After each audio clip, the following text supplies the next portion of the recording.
루이비통, 에르메스, 샤넬, 까르티에, 디올, 발렌시아가, 듣기만 해도 가슴 웅장해지는 이 브랜드들은 파리지앵의 본토, 바로 프랑스 출신입니다. 우리에게 익숙한 이런 패션 브랜드 말고도 건축이나 가구까지 프랑스제는 글로벌 최고의 명품으로 자리 잡고 있죠. 우리의 관심사 프랑스차는 어떨까요? 재벌도 사기 쉽지 않다는 최고급 사치품 부가티가 있죠. 그리고 푸조, 시트로엥, 르노가 있습니다. 근데 이 브랜드들은 명품은 당연히 고사하고 이미지가 독일차급도 안 됩니다. 특히 한국에서는 프랑스 차를 사자마자 엄청난 감가를 먹고요. 심지어 북미에서도 2017년에 결국 후진기어 받고 시장 철수한 브랜드가 바로 푸조 시트로엥이었죠. 2023년 상반기 외제차 판매 순위를 보면 BMW가 1위로 약 38,000대 팔았다는데 시트로엥 보면 26위, 꼴찌로 단 한 대도 못 팔았답니다. 푸조는 15위로 800대 정도 팔았다네요. 시트로엥에 비하면 진짜 양반인 거죠. 이 정도면 푸조 시트로엥한테만 일부러 몰카하는 거 아닌가 싶은데 대체 어떤 이유 때문에 그러는 걸까요?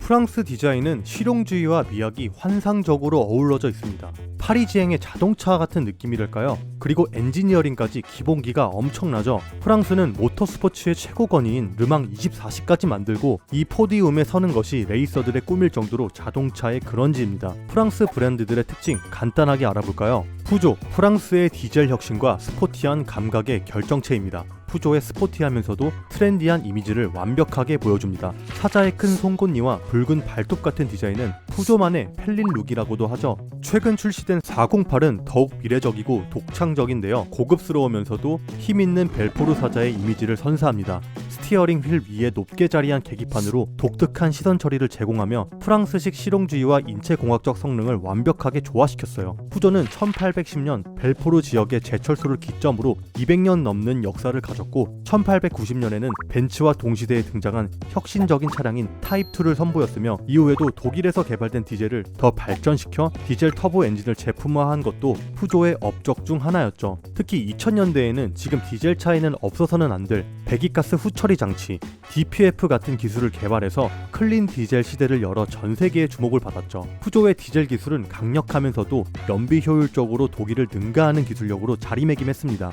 시트로엥, 실용과 아방가르드한 완벽한 조화를 추구합니다. 시트로엥은 과거부터 현재까지 극도의 실용주의와 아방가르드한 디자인으로 사람들에게 깊은 인상을 남기고 있어요. 특히 2CV와 아미 같은 차량은 시골에서 계란바구니를 싣고 다녀도 되는 차, 농부가 모자를 쓰고 탈 수 있는 차 같은 극한 실용성을 지니며 아방가르드한 디자인으로 역사에 남았습니다. C4 칵투스에서도 문콕 방지용 충격 흡수 에어범퍼와 같은 독특한 형상이 이를 잘 대변하고 있어요. 이 디자인을 좋아하시는 분들은 정말 좋아하죠. 또한 시트로엥은 DS 브랜드를 통해 프랑스식 모던 클래식을 선보이고 있습니다. DS는 프랑스 말로 여신을 의미하며 DS 브랜드를 통해 미래적이고 아방가르드한 디자인을 체감할 수 있게 해주죠. 1934년에는 최초의 양산형 전륜 구동을 선보인 트락숑 아방이라는 차량으로 자동차 구동계에 한 획을 그었습니다. 또한 시트로엥의 프리미엄 라인인 DS는 유기압 현가 장치를 자체적으로 개발해서 자체 기술로 높은 승차감을 선사하며 프랑스의 의전차로서도 잘 알려져 있죠. 르노, 프랑스적 감성과 혁신의 향연을 잘 보여줍니다.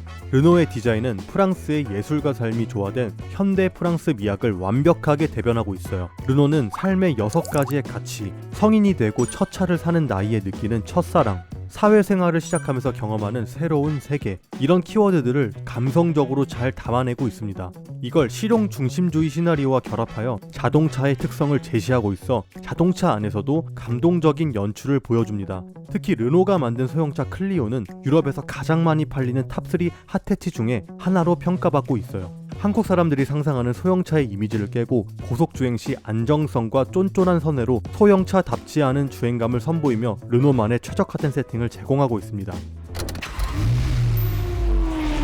그렇다면 왜 우리는 프랑스 차와 잘 안 맞는 걸까?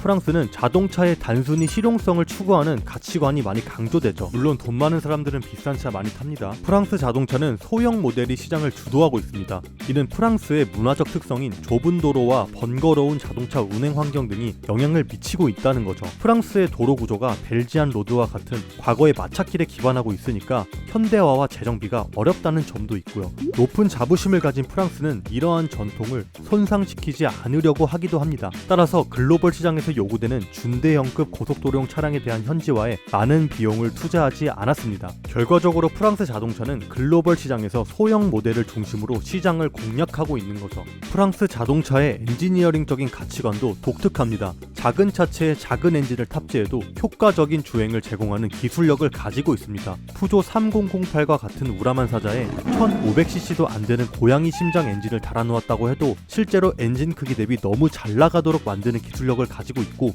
도심 주행용 자동차의 출력이 우리나라처럼 기본 200마력에 100이랑 3000cc나 될 필요가 없다고 생각하는 거죠. 프랑스보다 훨씬 넓은 도로를 다니는 한국인이나 미국인들 입장에서는 차체 사이즈나 출력을 키우지 않은 채 그대로 가져오는 컴팩트한 프랑스 차를 굳이 이 돈 주고 사야 하나 싶기도 하고, 디자인만 보고 사자니 호갱당하는 것 같아서 당연히 별 흥미를 갖지 못하는 거였습니다. 주행 환경이 안 맞는 게 정말 생각보다 크니까요. 특히 푸조 시트로엥, 즉 PSA는 AS 서비스의 부족과 현지 감성에 맞지 않는 상품성으로 비판받았었는데요. 반면에 르노는 닛산과의 협력을 통해 자원 및 기술을 공유하면서 글로벌 시장에서 더 효과적으로 공략하고 있습니다. 한편 PSA는 피아트 크라이슬러 오토모빌스인 FCA와 합병하면서 스텔란티스라는 새로운 합자 회사를 만들었습니다. 이 합병을 통해 스텔란티스는 자동차 산업에서도 다시 한번 높은 경쟁력을 갖춘 글로벌 전략을 재조명한다는데,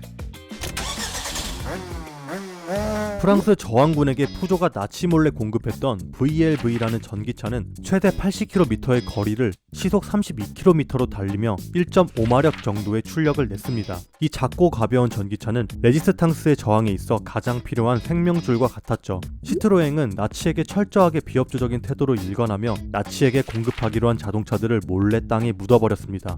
프랑스차는 우리 입장에서 불편한 외제차이지만 프랑스 국민들에게는 대체 불가한 편리하고 일상적인 자국민의 차입니다. 프랑스 국민들의 특성과 문화를 가장 잘 이해하며 본인들의 문화적 자부심을 지켜주는 것을 서포트해주기도 하죠. 나치에 공조했던 르노는 1999년에 닛산과 기술 제휴를 맺어 유럽과 아시아를 잇는 글로벌 시장에서 큰 성과를 거두었고, 나치에 저항했던 푸조 시트로엥 그룹은 글로벌 전략에 실패하여 죽을 쓰고 있었습니다. 어떻게 생각해보면 푸조 시트로엥의 글로벌화 실패는 기업의 전략 오류일 수 있지만 그 실패도 한 종류의 프랑스적인 고집이자 정신이었을지도 모릅니다. PSA 입장에서는 프랑스의 문화를 지키며 자국민을 위한 차를 만드는 것이 당연한 목표였을 수도 있죠. 패스트푸드 문화를 극혐하는 프랑스인들의 문화적 특성에서 나온 특이점이 실용성 없는 프랑스차의 커플도가 바로 그 예시일 수도 있습니다. 가치에 대한 해석은 구독자님들의 자유입니다. 하지만 이러한 정신과 고집이 메이드 인 프랑스를 세계 최고의 명품으로 만든 명가의 정신 중 하나가 아닐까요? 이상 질투단이었습니다.